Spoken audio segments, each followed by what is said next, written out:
People say INTPs are misunderstood, but the truth is far sharper. Most INTPs are misunderstood even by themselves. That realization hits harder than anyone expects. Because when an INTP really pauses long enough to notice their mental patterns, there's a quiet shock. A sense that something unusual has been running the show in the background for years. And today, we're bringing those patterns into the light, not to label, not to judge, but to finally make sense of what has always felt different. And if you're an INTP, you've carried that difference like a private universe. A universe that's brilliant, complicated, and sometimes painfully lonely. These 8 habits aren't just weird behaviors. They're psychological signatures, strong enough to shape a life, but subtle enough that most people never see the mechanics behind them. The first habit sits at the core of your personality. You analyze your own emotions instead of feeling them immediately. You don't dismiss emotions, you just don't let them lead the room. You place them on the table, examine them like a puzzle, and decode them piece by piece. Most people experience an emotion, you interpret it. It's why others sometimes think you're distant, when in reality, you're simply trying to understand what's happening inside you before you let it show.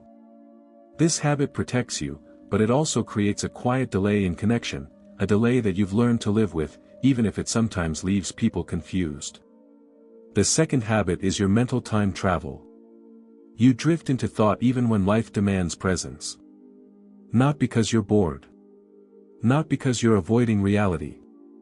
But because the world inside your head is constructed with more precision, more logic, and more freedom than anything around you. While someone talks, your mind analyzes the structure of their words, the flaws in their reasoning, and the deeper patterns they don't even know they're revealing. You're listening, just not in the way people expect. This constant oscillation between present and internal dimension shapes everything: your work, your relationships, your choices, sometimes enriching them, sometimes complicating them. The third habit: you need an explanation before accepting any rule. For an INTP, compliance without logic feels suffocating. You're not trying to be rebellious.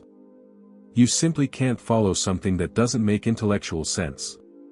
You need to see the structure behind the instruction, the cause behind the effect, the logic behind the demand. This psychological trait makes you exceptionally independent, but it also places you at odds with environments that confuse obedience for intelligence. Then there's the fourth habit, the one people rarely understand: your obsession with precision. When you speak, you choose words like architecture. When you think, you dissect ideas down to the smallest functional part. You don't correct people to feel superior, you correct them because accuracy is clarity, and clarity is comfort. The world feels chaotic when logic isn't stable, and too often, that stability becomes something you feel responsible for creating. The fifth habit carries a complicated truth: you struggle to start tasks that don't intellectually stimulate you. Not because you're lazy, your mind simply refuses to activate without meaning. Your energy follows curiosity like a magnet. When a task feels empty, your brain quietly disconnects, searching for something more mentally rich. It's why you procrastinate, not out of avoidance, but because you're trying to negotiate with your own cognition. And once something does capture your mind, you enter a state so focused that hours disappear without a trace. That brings us to the sixth habit, the habit that shapes your entire identity: you collect information the way others collect memories. Patterns, theories, mechanics, contradictions, you store them, categorize them, and then connect them in ways most people never attempt. You're not hoarding knowledge.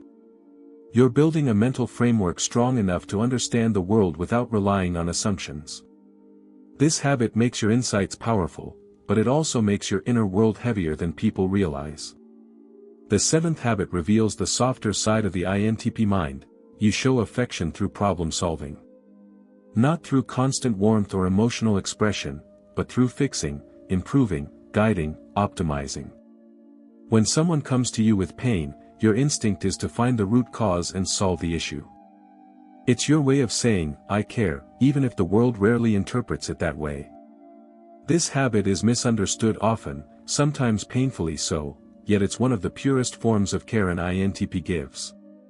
And finally, the eighth habit, the one most INTPs try to keep hidden: you crave freedom so intensely that commitment feels like a psychological negotiation.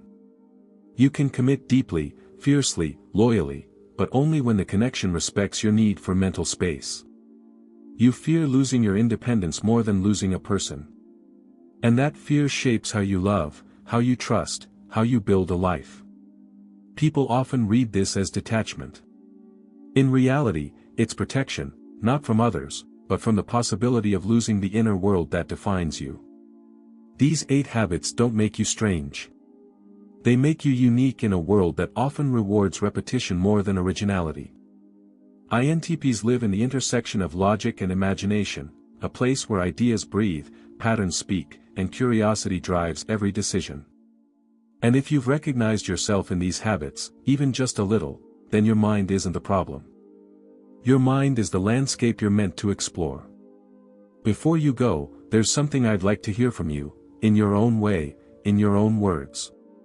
Which of these habits feels the most familiar to you, and how has it shaped your life?